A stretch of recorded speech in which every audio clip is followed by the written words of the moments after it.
సుబ్రహ్మణ్యం గారు, భవానీ మీ కూతురు కాదండి. ఈ ఊరికే కన్న బిడ్డలాంటిది. తన పెళ్లి బాధ్యతలు మేం తీసుకోకుండా ఎలా ఉంటాం చెప్పండి?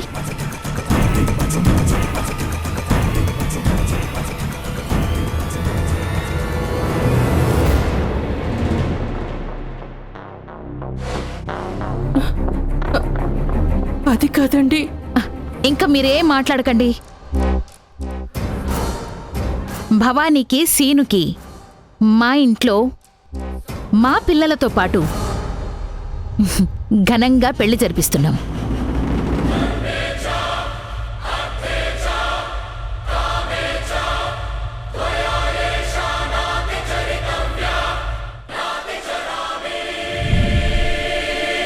ఇది మా నిర్ణయం కాదు, అమ్మోరి ఆదేశం.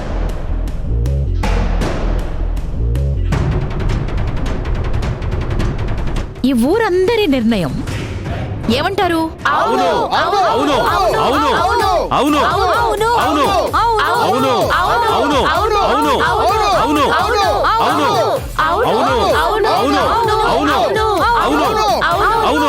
అవును అవును అవును అవును. చాలా సంతోషం ఛాయాదేవి గారు, మీ గొప్ప మనసుని మరోసారి నిరూపించుకున్నారు. మన భవానీ విషయంలో ఛాయాదేవి గారు, మహేంద్రవర్మ గారు తీసుకున్న ఈ నిర్ణయం మా అందరికీ ఆమోదమే. ఆమోదమే ఆమోదమే ఆమోదమే ఆమోదమే ఆమోదమే ఆమోదమే ఆమోదమే ఆమోదమే ఆమోదమే ఆమోదమే ఆమోదమే ఆమోదమే ఆమోదమే ఆమోదమే ఆమోదమే. ఆగండి ఆగండి, ఇంకేమమ్మా, ఇదే ముహూర్తానికి ఇద్దరికి పెళ్లి జరిపిద్దాం. పదమ్మా, రారా రా.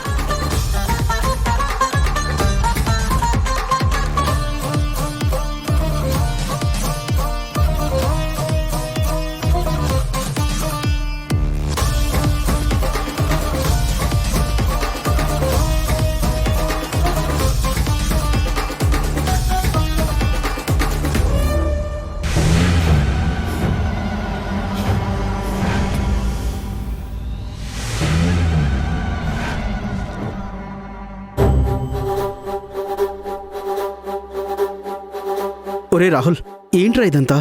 నిజంగానే నాకు పిచ్చి పట్టేలా ఉందిరా. అందరూ కలిసి భవానీ జీవితం నాశనం చేస్తుంటే అంతా చూస్తూ కూడా నేనేం చెయ్యలేకపోతున్నాన్రా. అది నిజమేరా. ఆ సీనుగడు తాలి కట్టడం ఏంట్రా? పైగా ఊరంతా వాడిని సపోర్ట్ చేస్తుంది. లేదురా, ఏదో కుట్ర జరుగుతోంది. భవానీ మీద ప్రతీకారం తీర్చుకోవాలని ఎవరో చూస్తున్నారు విక్రమ్. ఎవరు చూస్తారా? మీ అత్తయ్య, మీ నాన్న. అంతకంటే వేరే శత్రువులు ఎవరున్నారా భవానీకి? భవానీని నువ్వు ప్రేమిస్తున్న విషయం మీ వాళ్ళకి తెలుసు. ఎక్కడ నువ్వు భవానీకి దగ్గర అవుతావా అని, ఐశ్వర్యని ఎక్కడ కాదంటావా అని ప్లాన్ చేసినట్టు అనిపిస్తుందిరా. అనిపించటం కాదురా, అదే నిజం. ఆ సీనుగాన్ని పిలిపించి చాలా చక్కగా డ్రామా ఆడించారు. భవానీ పరిస్థితి అవకాశంగా మార్చుకున్నారా. అందరూ కలిసి నాకు భవానీని దూరం చేయడానికి చాలా పెద్ద ప్లాన్ చేశారా. ఒరే రాహుల్, ఇప్పుడు నువ్వు రక్తం వచ్చేలా కొట్టుకుంటే సమస్య తీరిపోతుందా? లేదురా, రక్తం చిందించినా నా ప్రాణం పణంగా పెట్టినా సరే ఈ సమస్య తీరిపోదు. ఇదంతా నా తలరాత కాదు, నాకు దేవుడిచ్చిన శాపంరా. శాపమేంట్రా? అవునరా, శాపమే. నేనెప్పుడు దేవుణ్ణి నమ్మలేదు. దేవుడంటే నేను చాలా చులకనగా చూసేవాణ్ణి. దేవుడి మీద కామెంట్స్ చేసి జోక్స్ చేసేవాణ్ణి. భవానీ వల్లే నాకు దేవుడి మీద నమ్మకం, భక్తి పెరిగాయి. కానీ అప్పుడు చేసిన తప్పులు ఊరికే పోతాయా? అవి శాపాలుగా మారతాయి కదా. ఇప్పుడు నా తప్పులే నాకు తగిలి భవానీని దూరం చేస్తున్నాయి. రాహుల్, తెలియక చేసిన తప్పుల్ని దేవుడు కూడా అర్థం చేసుకుంటాడ్రా. అయినా దేవుడు మనుషుల్లాగా మనసులో పెట్టుకొని సాధించడ్రా. నీ అంచనా తప్పు. అయితే భవానీని ఎందుకిలా చేశాడ్రా? తెలిసి తెలిసి ఆ సీనుగాడికి భార్యం చేస్తుంటే చూస్తూ ఎలా తట్టుకోవాలరా? అది కాదు రాహుల్. డ్రై ప్లీజ్, నన్ను వదిలేరా. నాకు మతిపోయేలా ఉంది. లేదంటే కోపంలో నేనేం చేస్తానో, ఏం మాట్లాడతానో నాకే తెలీదు. ఎవరినైనా చంపాలి అన్నంత కసిగా ఉంది. వదిలే ప్లీజ్ రా, leave me alone. Okay Rahul, relax.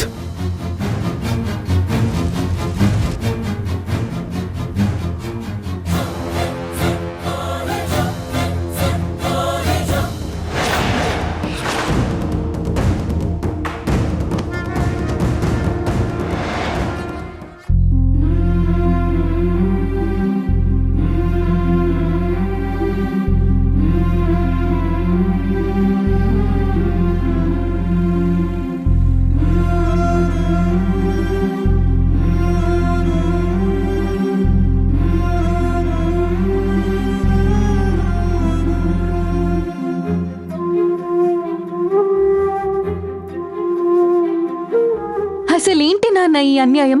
మన భవానీ జీవితం గురించి వాళ్ళెలా నిర్ణయం తీసుకుంటారు? తనకి కష్టం వస్తే ఈ ఊళ్ళో ఎవరూ ముందుకొచ్చి తన కన్నీళ్లు తుడవలేదు. కానీ ఈరోజు ఊరందరూ కలిసి తను పెళ్లి చేస్తారా? ఏ సమస్య అయినా మన ఇంటి గడప దాటనంత వరకేనమ్మా. ఒక్కసారి సమస్య గుమ్మం దాటింది అంటే మన జీవితం మీద అందరి పెత్తనము ఉంటుంది. ఎవరో వచ్చి తనకి తాళి కట్టడం ఏంటి? వాళ్లతోనే పెళ్లి జరిపించడం ఏంటి? అసలు భవానీకి ఇష్టమో కాదో అడిగారా నాన్న? ఇది ఊరి నిర్ణయం కదమ్మా. అమ్మా, ఏంటమ్మా ఊరు? మనకు కష్టం వస్తే ఊరు జనాలొచ్చి తన కన్నీళ్ళు తుడుస్తారా అమ్మా?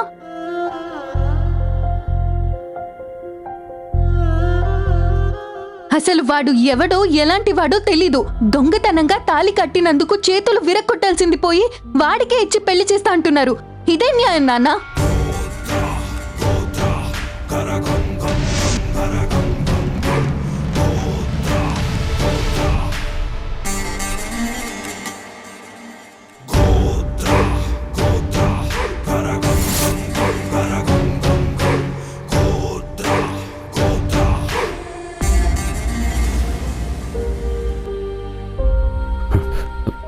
నిజమేనండి, అది న్యాయం కాదు, అన్యాయం, చాలా పెద్ద అన్యాయం.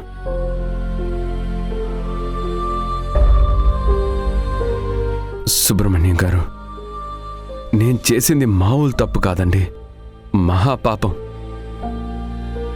దానికి మీ చేతులతో ఏ శిక్ష వేస్తారో వెయ్యండి. కొట్టండి సుబ్రహ్మణ్యం గారు, మీ కసి తీరా కొట్టండి, నన్ను చంపేయండి. బాబు ఏంటిది? మాకు నిర్ణయాలు తీసుకునే శక్తి లేనప్పుడు ఇక నిన్ను శిక్షించే శక్తి మాకెక్కడుంది బాబు? లేదమ్మా, ఇప్పటికైనా మించిపోయింది లేదు. నిర్ణయం మీ చేతుల్లోనే ఉంది. మీ కూతురు మెడలో తాళి కట్టి తప్పు చేశాను. నన్ను మీ ఇష్టం వచ్చినట్టు శిక్షించండి.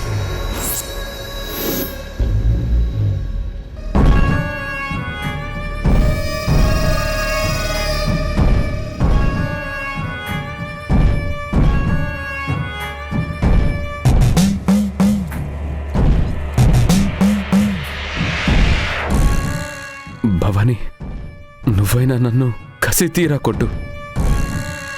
నీ అనుమతి లేకుండా నీ మెడలో తాళి కట్టాను. ఆ సమయంలో నిన్ను కాపాడుతున్నానని అనుకున్నానే తప్ప నీ జీవితం నాశనం చేస్తున్నానని అనుకోలేదు. నన్ను క్షమించొద్దు భవానీ, నన్ను శిక్షించు.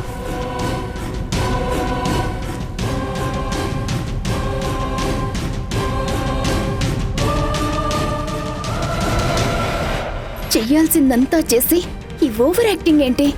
ఎందుకు ఇక్కడికొచ్చి ఎంత నాటకం ఆడుతున్నాడు? ఎందుకు బాబు ఇప్పుడు ఇదంతా? మేము ఏం చెయ్యలేం. ఊరి పంచాయతీ తీర్పు చెప్పింది కదా. ఊరి పెద్దల నిర్ణయాన్ని ఎదిరించే శక్తి లేని వాళ్ళం. కష్టాన్ని కర్మ అని సరిపెట్టుకునేవాళ్ళం. మేము నిన్ను ఎలా శిక్షించగలం బాబు? అమ్మా, మీ మాటలను బట్టి మీ మనసులో మాట ఏమిటో నాకు అర్థమైంది. మా వాడితో పెళ్లి జరిగితే వాడు ఎలా చూసుకుంటాడు అనే కదా మీరు బాధపడుతున్నారు. ఆ భయం మీకు అవసరం లేదమ్మా. నా మేనలుడు అని చెప్పడం కాదు, కానీ వాడు చాలా మంచి మనసు ఉన్నవాడమ్మా. తల్లిదండ్రులు బాధపడుతున్నారని దుబాయ్లో అన్నీ వదిలేసుకుని మరీ ఇక్కడికి వచ్చాడు. అలాంటి వాడు మీ అమ్మాయిని బాగా చూసుకోలేడా?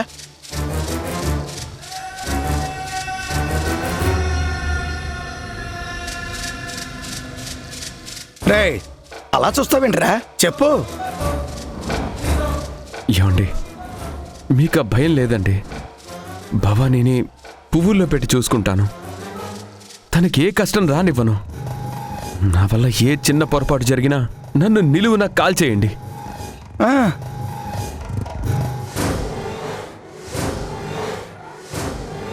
అసలేంటి నీ ఉద్దేశం? అంటే ఇప్పుడు నువ్వు మా భవానీని పెళ్లి చేసుకుందామనేనా? అయినా నీతోటి తనకి పెళ్ళేంటి? అతనితోనే పెళ్లి జరుగుతుంది.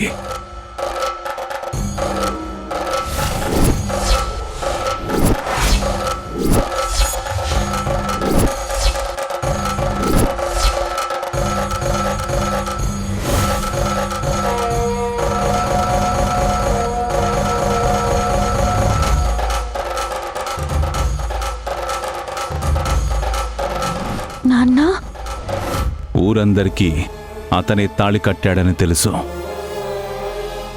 ఊరి పంచాయతీ తీర్పు చెప్పింది. ఎట్టి పరిస్థితుల్లోనూ ఈ పెళ్లి ఆగదు, జరగాల్సిందే.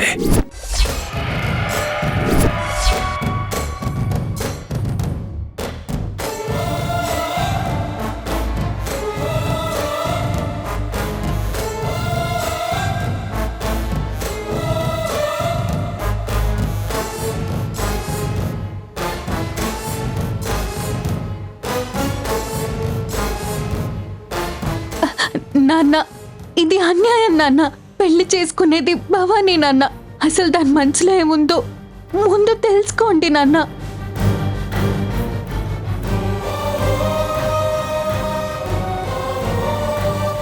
భవానీ, చెప్పు భవానీ, నీకిష్టమో లేదో చెప్పే.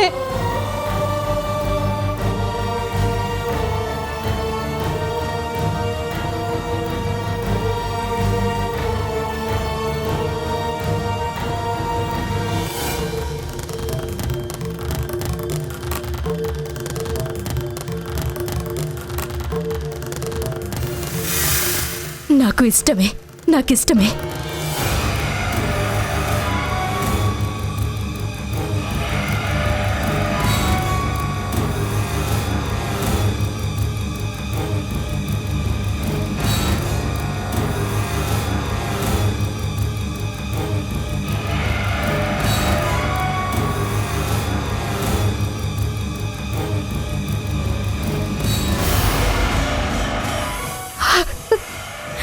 నాన్నగారి మాటని నేను జవదాటను. ఆయన నిర్ణయమే నా నిర్ణయం.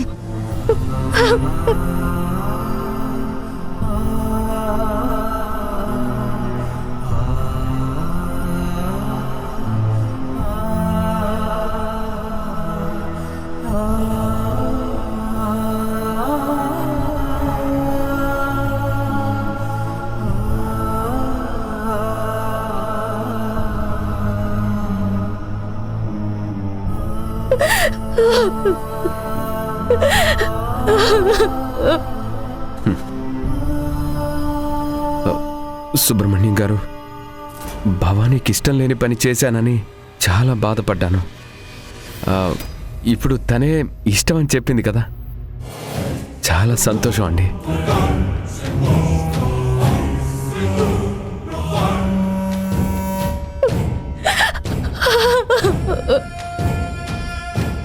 నేను వెళ్ళి ఛాయాదేవి గారిని, మహేంద్రవర్మ గారిని కలిసి వస్తాను. మావా, వెళ్దాం పద. అల్లుడు, వస్తానండి. ఏం నాన్న ఇది? మీరు ఊరి కోసం ఆలోచించే ముందు చెల్లి గురించి ఆలోచించాల్సింది నాన్న.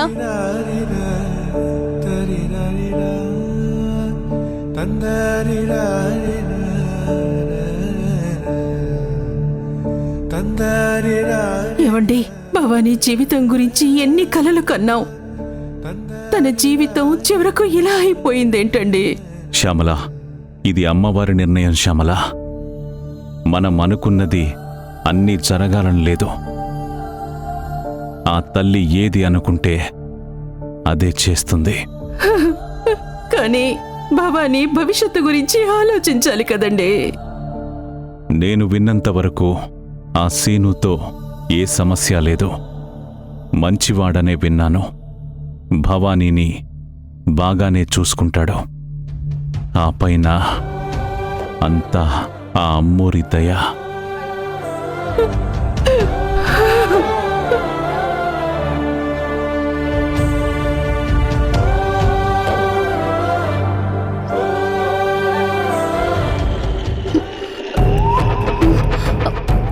అన్నయ్య అన్నయ్య ఆగండి.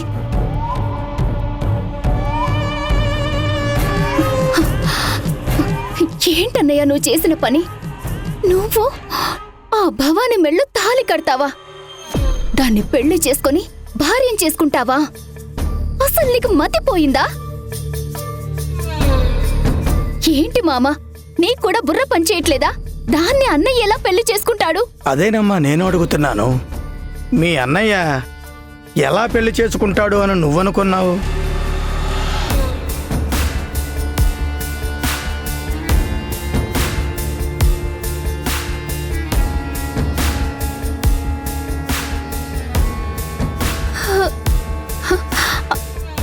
అంటే ఇంటికొచ్చి మాట్లాడి వెళ్తున్నావు. భవానీని బాగా చూసుకుంటాను అని ఏదేదో చెప్పావు. గొర్రె కసాయి వాణ్ణి నమ్మాలంటే ముందు దాని మీద ప్రేమ చూపించాలి కదమ్మా.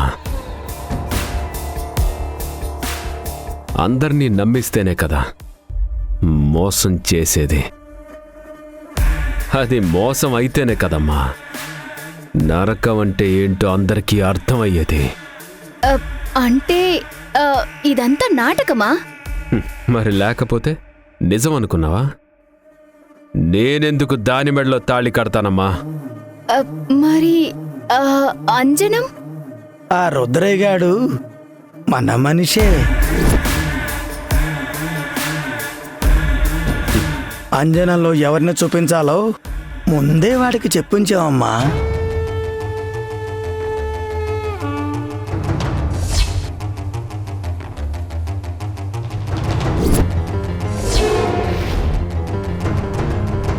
అసలు ఇదంతా ఎందుకన్నయ్యా? దాన్ని డైరెక్ట్ గా చంపేస్తే సరిపోతుంది కదా. ఒక్కసారిగా చంపితే ఎలా అమ్మా? నరకం అంటే ఏంటో చూపించొద్దు? బ్రతికుండగా నిప్పంటిచ్చి తగలబెడుతుంటే ఆ మంటకి శరీరం పడే బాధ ఎలా ఉంటుందో ఆ భవానీ పడాలి కదా. భవానీ గుడిలో ఉన్నంతకాలం ఏమీ చేయలేం. ఇంట్లో ఉన్న మన ప్రయత్నాలు అస్సలు ఫలించవు. అదే దానిని మన ఇంటికొచ్చేలా చేస్తే అప్పుడు మనం ఇష్టం వచ్చినట్టు ఆడుకోవచ్చు. అది ఇప్పుడు నీకు అర్థమైంది. దానికోసమే ఈ నాటకం అంతా. ఎక్కడ మన పగని మర్చిపోయావేమో అని అనుమానపడ్డానన్నయ్య.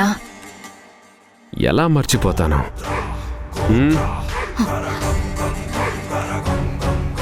ఆ రోజు అమ్మా నాన్నలు పెట్టిన గావు కేకలు ఈ రోజుకి ఇంకా నా చెవుల్లో గింగిరుమంటూనే ఉన్నాయి. వాళ్ళ చావుకి కారణమైన భవానీని, ఈ ఊరి జనాన్ని ఎలా వదిలేస్తాను? వదలకూడదన్నయ్య. నువ్వు ఆలోచించిందే కరెక్ట్. ఆ భవానీకి నరకం అంటే ఏంటో చూపిద్దాం. చూపిద్దాం అమ్మా, తొందరలోనే చూపిద్దాం.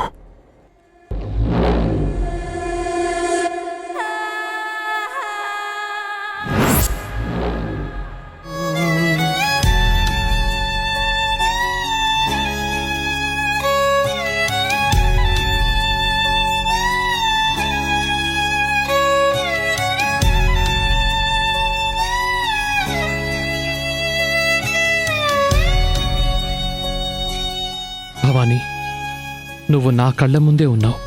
చేయి చాపితే అందుకునేంత దగ్గరగా ఉన్నావు.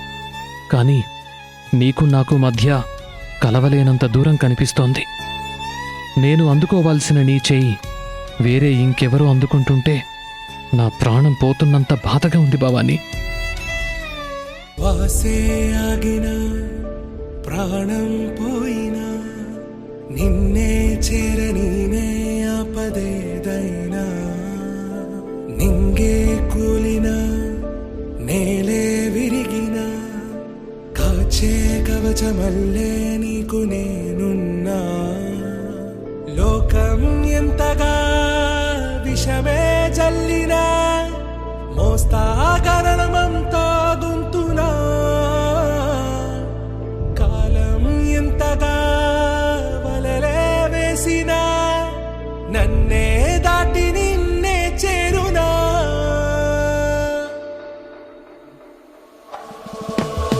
దోచావే నువ్వే నన్నిలా దాచాలే నిన్నే దూరం చేసిలా. నా వల్లే నీకీ సంకెలా నేరమంతా నాదే వెన్నెలా.